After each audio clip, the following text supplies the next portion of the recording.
मैं मोर सिंह मीणा, कमला Modi girls college नीम का थाना में आप लोगों का सभी का स्वागत करता हूं ऑनलाइन क्लासेज के लिए। आज हम बी ए पार्ट फेस्ट का बौद्ध धर्म भाग 2 पढ़ेंगे, जिसमें बौद्ध धर्म का प्रचार प्रसार के बारे में अध्ययन करेंगे। महात्मा बुद्ध महावीर स्वामी की तुलना करेंगे और बौद्ध धर्म के उत्थान और पतन की चर्चा करेंगे और बौद्ध धर्म की देन, इन टॉपिकों पर हम चर्चा करेंगे। बुद्ध ने अपना पहला उपदेश, अब पहली बात करते हैं बौद्ध धर्म का प्रचार प्रसार किस तरह से हुआ। तो इसमें सबसे पहले लेते हैं, महात्मा बुद्ध ने अपना पहला उपदेश सारनाथ में दिया था 5 ब्राह्मण शिष्यों को।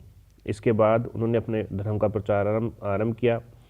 वर्षा ऋतु में वे विभिन्न नगरों में विश्राम करते थे। शेष ऋतुओं में वे एक स्थान से दूसरे स्थान पर घूम घूम कर बौद्ध धर्म का प्रचार करते थे, बौद्ध साहित्य का प्रचार करते थे। बौद्ध धर्म के प्रचार को जो जानकारी है बौद्ध साहित्य में विस्तृत रूप से रोचक ढंग से वर्णन किया गया है। जैसे सारनाथ से अपने ब्राह्मण अनुयायी के साथ बुद्ध वाराणसी गए। उन्हें बताया गया कि पहला उपदेश सारनाथ में दिया। बुद्ध ने पहला उपदेश कहाँ दिया है? सारनाथ में। उसके बाद वहाँ से कहाँ गए? वाराणसी जो आज का बनारस है। यहाँ उन्होंने यश नामक एक धनी श्रेष्ठी पुत्र को अपना शिष्य बनाया। श्रेष्ठी पुत्र मतलब व्यापारी, जो धनी व्यापारी था उसका पुत्र था यश। वहाँ से फिर मगध की राजधानी राजगृह गए। तो उनका उपदेश देने का कर्म क्या है, कई बार पूछ लेते हैं। तो उनका कर्म है, सबसे पहले सारनाथ में उपदेश दिया, उसके नज़दीक फिर वाराणसी बनारस पड़ता है, वहाँ यश वहाँ के धन्य श्रेष्ठ पुत्र को उपदेश दिया। फिर वहाँ से पाटलिपुत्र की तरफ, मगध की राजधानी जो उस समय राजगृह थी, पाटलिपुत्र न होके वहाँ गए। वो वहाँ पर उन्होंने द्वितीय तृतीय चतुर्थ वर्षा काल व्यतीत किया। 3 साल तक रहे वहाँ। दूसरा वर्षा काल, तीसरा और चतुर्थ कहाँ पर व्यतीत किया? राजगृह में। इसके बाद बिम्बसार, जो इस समय मगध का राजा था, ने उनके निवास के लिए विलुवन नामक विहार बनवाया राजगृह में। किसने बनवाया था? बिम्बसार ने विलुवन नामक विहार। मगध में इसमें अनेक प्रसिद्ध ब्राह्मण तथा ब्राह्मणेतर आचार्य एवं सन्यासी निवास करते थे। कई के साथ युद्ध का शास्त्रार्थ हुआ तथा बुद्ध ने सभी को हराया। फलस्वरूप अनेक विद्वान उनके शिष्य बन गए। उनमें प्रमुख थे सारिपुत्र, मोदगलायन, उपाली, अभय। प्रमुख शिष्य कौन थे? सारिपुत्र, मोदगलायन, उपाली, अभय।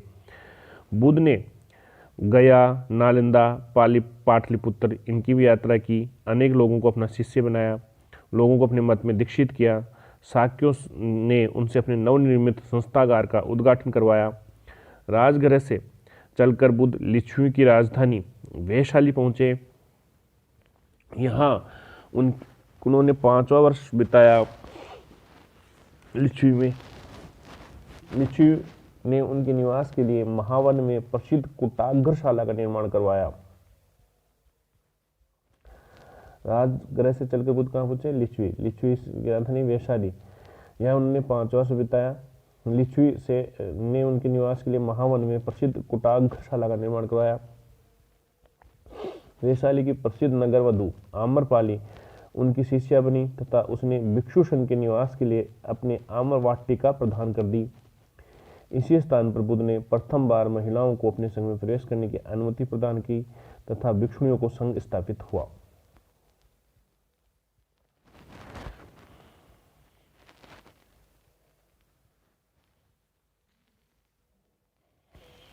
पांचवा वर्ष काल महावन में बिताया था बुद्ध ने, और वैशाली की नगर वधु आम्रपाली को शिष्या बनी थी यहीं पे, और महिलाओं को संघ में प्रवेश करने की अनुमति यहीं मिली थी। और संघ में प्रवेश करने वाली पहली महिला थी उनकी बुद्ध की सौतेली माँ महा प्रजापति गौतमी, जो सुदोधन की मृत्यु के बाद कपिलवस्तु से चलकर वैशाली पहुंची थी। बुद्ध तो पहले महिलाओं को संघ में नहीं लेना चाहते थे, लेकिन गौतमी के अन्य विनय और उनके प्रिय शिष्य आनंद के आग्रह पर महिलाओं को बौद्ध संघ में शामिल करने की अनुमति प्रदान कर दी। कपिलवस्तु से बुद्ध राजगृह जाते समय बुद्ध ने अनुपीय नामक स्थान पर कुछ काल तक विश्राम किया। यहीं उन्हें शाक्य राजा भद्रिक, अनुरुद्ध, उपाली, आनंद, देवदत्त को साथ लेकर बुद्ध से मिला। बुद्ध ने इन सभी को अपने मत में दीक्षित किया, आनंद को अपना व्यक्तिगत सेवक बनाया। तो बुद्ध का व्यक्तिगत सेवक कौन था? आनंद। वैशाली से बुद्ध भग्गों की राजधानी सुमसार गिरी गए, वहां 8वां वर्षा काल व्यतीत किया। बौद्ध कुमारकों को शिष्य बनाया। वहां से वत्सराज उद्यन की राजधानी कौशाम्बी गए तथा नवा विश्राम लिया।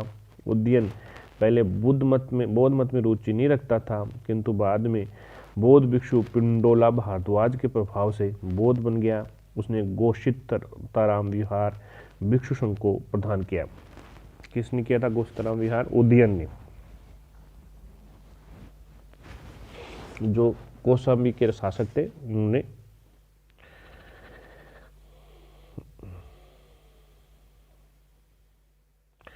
यहाँ से बुद्ध मथुरा समीप फिरंजा गए, जहाँ उन्होंने 12वां वास व्यतीत किया। अवंती के राजा प्रदोत ने उनको आमंत्रित किया, किंतु अपनी वृद्धावस्था के कारण वहां जाने में अपनी असमर्थता व्यक्त करते हुए अपने शिष्य महाकचायन को उपदेश देने के लिए अवंती भेजा। अवंती में बुद्ध के अनुयायी बन गए। बुद्ध ने चंपा तथा कचगंगल की यात्रा की। उन स्थानों में कुछ समय तक रहकर अनेक लोगों को अपने मत में दीक्षित किया। बौद्ध धर्म का सबसे अधिक प्रचार कौशल राज्य में हुआ। यहाँ बुद्ध ने 21 वास किए। वर्षावास 21 बार रुके कौशल में। यहाँ अनाथ पिंडक नामक एक अत्यंत धन्य व्यापारी ने उनकी शिष्यता ग्रहण की तथा संघ के लिए जैतवन विहार को 18 करोड़ स्वर्ण मुद्राओं में राजकुमार जैत से खरीद कर प्रदान किया। जैतवन विहार अनाथ पिंडक ने कौशल भरहूत से प्राप्त एक शिल्प के ऊपर इस दान का अंकन मिलता है। इसे जैतवन अनाथ स्मथ तेन केता लेख उत्कीर्ण मिलता है। कौशल नरेश प्रसन्नजीत ने भी परिवार के साथ बुद्ध की शिष्यता ग्रहण की तथा संघ के लिए पुब्बाराम पूर्वराम नामक विहार बनवाया। बुद्ध जैतवन तथा पूर्वराम नामक विहारों में बारी बारी से विश्राम लेते हुए श्रावस्ती में रहते हुए बुद्ध ने अंगुलीमाल नामक कुख्यात डाकू, जो मनुष्य की अंगुलियों को काटकर उनकी माला पहनता था, को अपने मत में दीक्षित करने में सफलता प्राप्त की। इस प्रकार कौशल राज्य में उनका सबसे अधिक अनुयायी बने।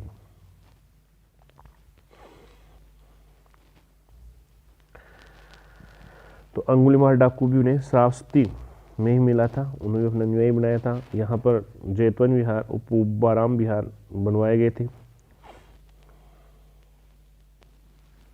जैतवन अनाथ पिंडक ने बनाया था और पुब्बाराम विहार प्रसेनजीत ने बनाया था। विभिन्न स्थानों का भ्रमण करते हुए तो लोगों को अपने मत में दीक्षित करते हुए बुद्ध मल्लों की राजधानी पावा पहुंचे। यह चुंद नामक लोहार की अमर वाटिका में ठहरे। उसने बुद्ध को भोजन दिया। इसमें उन्हें शुक्र मधव खाने को दिया। कुछ विद्वानों ने इसका अर्थ सुअर का मद अथवा मांस बताया, किंतु तर्कसंगत नहीं है। वस्तुतः कोई अनुवंशपति थी जो सुअर के माद के पास से उगती थी, जैसे कुकुरमुता आदि। इससे उन्हें रक्तसार हो गया, भयानक पीड़ा उत्पन्न हुई। इस वेदना को सहन करते हुए कुशिनार पहुंचे। 483 ईस्वी में ईसा पूर्व 80 वर्ष की आयु में उन्होंने कुशिनार में शरीर छोड़ दिया। बौद्ध ग्रंथों में इसे महापरिनिर्वाण कहा गया।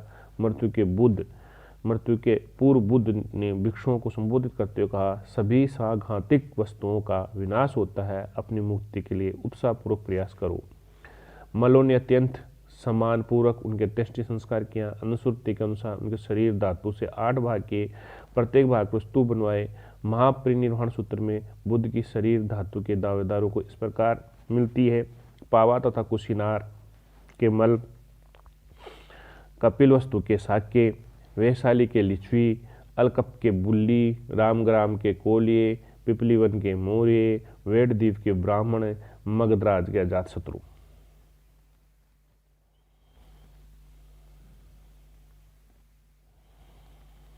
इस प्रकार बुद्ध जीवन काल में उन धर्म भारतीय समस्त मध्य क्षेत्र में फैल गया। बौद्ध साहित्य में बुद्ध के परिभ्रमण स्थानों का जो विवरण प्राप्त था, उसे स्पष्ट होता है उनके धर्म प्रचार पूर्व में चंपा से लेकर पश्चिम में अवंती तक, उत्तर में हिमालय से लेकर दक्षिण में मगध तक हो गया। उसकी सफलता के पीछे महात्मा बुद्ध का आकर्षक महान व्यक्तित्व मुख्य रूप से उत्तरदायी था। ज्ञान प्राप्ति के बाद उन्होंने बौद्ध धर्म के प्रचारार्थ व्यापक भ्रमण किया। उनके उपदेश अत्यंत व्यवहारिक सरल हुआ करते थे। कोई भी व्यक्ति चाहे अमीर हो अथवा गरीब उनका अनुसरण कर सकता था। इसके लिए जाति पात, छुआछूत, ऊंच नीच का कोई बंधन नहीं था। उनमें लोगों को प्रभावित करने की अद्भुत समता थी। उनके प्रचार के लिए जनसाधारण की भाषा मागधी को अपनाया, जो प्राकृत का ही एक रूप था। बुद्ध ने कभी भी अपने मत को बलात् थोपने का प्रयास नहीं किया। वे गूढ़ दर्शन के प्रतिपादक भी नहीं थे। वे कहा करते थे यदि उनकी शिक्षाएं अच्छी लगें तभी उन्हें ग्रहण किया जाए। रिचर्ड डेविडिस ने सही लिखा है कि यदि बुद्ध मात्र दर्शन का उपदेश करते तो अनुयायी की संख्या सीमित रहती, लेकिन समकालीन बड़े बड़े राजाओं जैसे मगधराज बिम्बिसार, अजातशत्रु, कौशल नरेश, प्रसन्नजीत, वत्सराज उदयन उनके राजाश्रय प्रदान किया, उनकी शिष्यता ग्रहण कर ली। इन राज्यों की जनता ने खुले हृदय से धर्म को अपनाया। इस प्रकार बुद्ध के जीवन काल में उनके अनुयायी की संख्या का संगठन तथा आर्यपत्य गंतव्यपत्य के अनुकूल थी। आरंभ में केवल कुछ पुरुषी संघ में भिक्षु हो सकते थे, परंतु बाद में बुद्ध ने संघ का द्वार स्त्रियों के लिए भी खोल दिया। बुद्ध की मृत्यु के बाद इस बौद्ध संघ द्वारा उनके मत का अधिकाधिकार प्रचार हुआ। बुद्ध धम्म संघ ये बौद्ध धर्म के 3 रत्न कहलाते हैं। बौद्ध भिक्षु अपनी दैनिक प्रार्थना में इन तीनों को इस प्रकार दोहराते हैं: बुद्धं शरणं गच्छामि, धम्मं शरणं गच्छामि, संघं शरणं गच्छामि।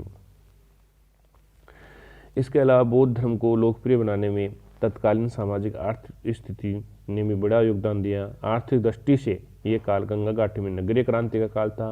उत्तरी पूर्वी भारत में अनेक नगर कौशाम्बी, कुशीनगर, वाराणसी, वैशाली, राजगीर आदि की स्थापना हुई, जहाँ बहुसंख्यक व्यापारी शिल्पी थे। बुद्ध काल में ही भारतीय अर्थव्यवस्था सर्वप्रथम द्रव्य युग में अवतीर्ण हुई। सिक्कों का व्यापक रूप से प्रचलन हुआ। आर्थिक समृद्धि, व्यापार वाणिज्य की प्रगति के कारण लोगों का जीवन के प्रति दृष्टिकोण बदला। ब्राह्मण धर्म अपने ग्रामीण आधार के कारण इस प्रकार के परिवेश के लिए अनुपयुक्त था, अतः लोग बौद्ध धर्म की ओर आकर्षित हुए, जो फलतः सामाजिक दृष्टिकोण तथा नवीन आर्थिक परिवेश को पूर्णतः अनुकूल था। यही कारण है कि बुद्ध उनके धर्म को उस समय के धनी व्यापारियों तथा साहूकारों ने संरक्षण प्रदान की। कौशाम्बी के घोषित अंग के मंडक, श्रावस्ती के अनाथ पिंडक आदि इस काल में समृद्ध सृष्टि थे। इनके माध्यम से कोई भी आर्थिक कठिनाई उनके सामने उपस्थित नहीं हुई और उनका धर्म व्यापक आधार प्राप्त कर सका। Professor R.S. शर्मा के अनुसार बौद्ध धर्म का उद्देश्य नवविकसित नगरीय परिवेश में अवमानित मूल्यों को समाप्त करने तथा अच्छा और प्रगतिशील था उसे समर्थन प्रदान करने के लिए हुआ। इसके सिद्धांत नई अर्थव्यवस्था, अतिरिक्त उत्पादन के आधार पर विकसित हुए और नगरीय जीवन के अनुकूल थे।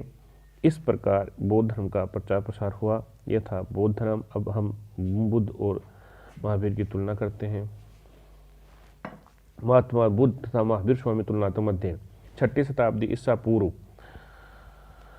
2 धर्मों का उदय हुआ, एक बौद्ध धर्म, दूसरा जैन धर्म। इन दोनों धार्मिक विचारधाराओं में कई समानताएं थीं, कई असमानताएं थी जिनकी हम चर्चा करेंगे। 6वीं शताब्दी ईसा पूर्व जैन और बौद्ध धर्म उदय हुआ। दोनों धर्म ने ब्राह्मणवाद के विरोध में उनके आघात से उनमें कमियों को ठीक करने के लिए हुआ। दोनों में जैन और बौद्ध धर्म में कुछ समानताएं थी, जैसे बुद्ध तथा महावीर स्वामी दोनों ही 6वीं शताब्दी ईसा पूर्व धार्मिक क्रांति के दूत थे। दोनों ने ही वैदिक कर्मकांड तथा वेदों की अपौरुषेयता का समान रूप से विरोध किया। दोनों ही वैदिक कर्मकांड को स्वीकार नहीं करते थे, दोनों ही वेदों को ईश्वरीय नहीं मानते थे। दोनों धर्मों ने ही अहिंसा सदाचार पर जोर दिया। दोनों ने कर्मवाद, पुनर्जन्म, मोक्ष पर विश्वास किया। दोनों ने प्रचार प्रसार के लिए भिक्षु संघों की स्थापना की। ये तो थी समानताएं, लेकिन कुछ असमानताएं थी। जैसे गौतम बुद्ध ने मध्य मार्ग का उपदेश दिया। वे मोक्ष के लिए कठोर साधना, काया क्लेश में विश्वास नहीं करते थे। इसके विपरीत महावीर ने मोक्ष के लिए घोर तपस्या और शरीर त्याग पर जोर दिया। बुद्ध सरल मार्ग पर, मध्य मार्ग पर जोर देते, महावीर कठोर मार्ग पर जोर देते। बुद्ध आत्मा के अस्तित्व में विश्वास नहीं करते थे, जबकि महावीर आत्मा में विश्वास करते थे और हर जीव में कण कण में आत्मा का वास मानते थे। जैन मत कर्म को भौतिक तत्व के रूप में मानता है, जबकि बौद्ध मत इच्छा द्वारा के कार्य को ही कर्म कहता है। जैन मत के अनुसार मोक्ष शरीर का विनाश है, जबकि बुद्ध के अनुसार निर्वाण जीवन में भी प्राप्त हो सकता है। महावीर ने बुद्ध की अपेक्षा अहिंसा पर, अपरिग्रह पर अधिक बल दिया, जो अतिवादी है, और उन्होंने भिक्षुओं को नग्न रहने का उपदेश दिया। गौतम बुद्ध ने नग्नता घोर विरोध किया और वस्त्र धारने का उपदेश दिया। गौतम बुद्ध ने जाति पाति जैसी सामाजिक कुरीतियों को प्रबल शब्दों में खंडन किया। महावीर ने जाति पाति का खंडन नहीं किया। महावीर स्वामी के विचार ब्राह्मणों से मिलते जुलते थे, तो ये दोनों में अंतर था। इसी कारण ये हुआ कि जैन धर्म भारत में रहा और हिंदू धर्म में समाहित हो गया काफ़ी हद तक, और बौद्ध धर्म भारत में नहीं रह पाया, वो विदेशों में ज़्यादा प्रचार कर पाया और भारत से समाप्त हो गया। जैन तथा बौद्ध दोनों ही धर्म वैदिक धर्म के सुधारवादी रूप हैं। इस प्रकार उनमें कोई नवीनता नहीं थी, परंतु आधुनिक शोधों के आधार पर इस मत को खंडित हो चुका है। सत्य यह कि दोनों मत पर अवैदिक विचारधारा का ज़्यादा प्रभाव था। जैन धर्म तो स्पष्ट है अवैदिक श्रमण विचारधारा सन्यासी परंपरा का था।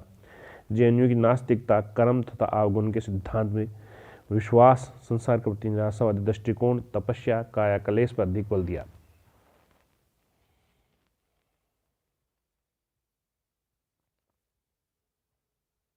इसी प्रकार बौद्ध धर्म की साधना पद्धति, क्रम सिद्धांत, संसार के प्रति निवृत्ति मार्गों की स्पष्ट रूप से चुनौती दी। उनके दो मूलभूत सिद्धांत यज्ञ कर्मकांड तथा जातिवाद का खुलकर विरोध किया। यद्यपि उपनिषदों में भी यज्ञों की आलोचना की गई है, परंतु उपनिषद न तो पूर्ण रूप से वेदों की प्रमाणिकता का खंडन करते हैं, न ही ब्राह्मणों की सामाजिक श्रेष्ठता के दावे का विरोध करते हैं, जैसा कि बौद्ध तथा जैन मतों में देखने को मिलता है। अतः हम धर्मों को वैदिक शुद्धात्मक स्वरूप नहीं कहा जा सकता। ये था जैन धर्म बौद्ध धर्म का उत्थान और पतन और उनकी तुलना। अब बौद्ध धर्म का थोड़ा सा उत्थान और पतन और देख लेते हैं, फिर ये टॉपिक खत्म हो जाएगा। बौद्ध धर्म ज़्यादा प्रचार प्रसार हुआ भारत में, जैन धर्म का नहीं हुआ। इसका निम्न कारण थे बौद्ध धर्म के प्रचार प्रसार का। एक तो बौद्ध धर्म के प्रसार में महात्मा बुद्ध का आकर्षक प्रभावपूर्ण व्यक्तित्व का बड़ा योगदान था। दूर दूर स्थानों में जाकर सामान्य जनता से उपदेश दिए जो सरल भाषा में थे, सुराग्रह थे, इसलिए उनके ज़्यादातर लोग शिष्य बने। ब्राह्मण धर्म की कर्मकांड से लोग ऊब गए थे, पुरोहितवाद से। महात्मा बुद्ध ने जो उपदेश दिए वो पाली भाषा में दिए जो जनभाषा थी। इसके विपरीत ब्राह्मण धर्म संस्कृत में उपदेश देता था। कर्मकांड अनुष्ठान पर ब्राह्मण ज़्यादा जोर देता था, जो कि बुद्ध सच्चरित्रता और नैतिकता पर जोर देते थे।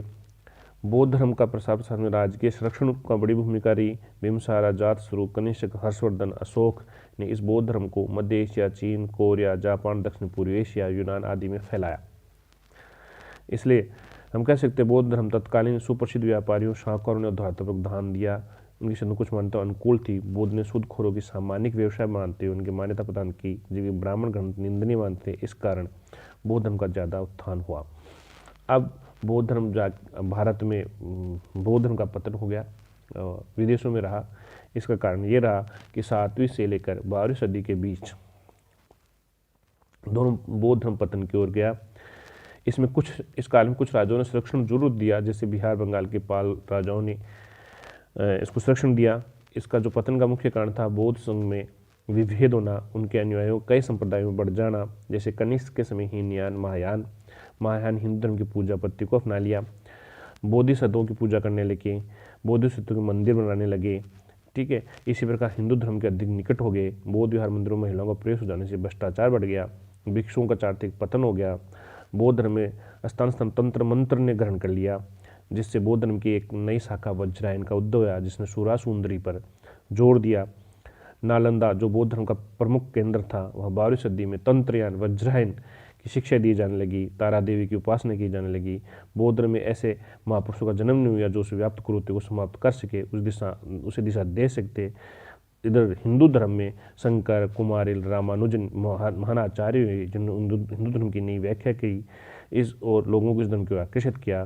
भगवान बुद्ध को विष्णु का अवतार मानकर हिंदू धर्म में ग्रहण कर लिया। फलस्वरूप बौद्ध हिंदू धर्म में ग्रहण कर लिया गया और भारत से लुप्त हो गया, जिसमें मुख्य भूमिका वज्रयानियों की नैतिकता व नैतिकहीन जर्जरता, तुर्कों का आक्रमण, नालंदा जैसे विश्वविद्यालयों का नष्ट होना, तंत्र मंत्र पर जोर देना और इस्लाम के आक्रमण आदि इन बड़ी भूमिका निभाई। इसके अलावा हिंदू धर्म में कुमारिल, शंकर इनका उदय और उसने भी इस धर्म को नुकसान पहुंचाया और बौद्ध धर्म की महान शाखा को हिंदू धर्म में शामिल कर लिया। इस कारण भारत से बौद्ध धर्म समाप्त हो गया। ओके, थैंक यू, धन्यवाद।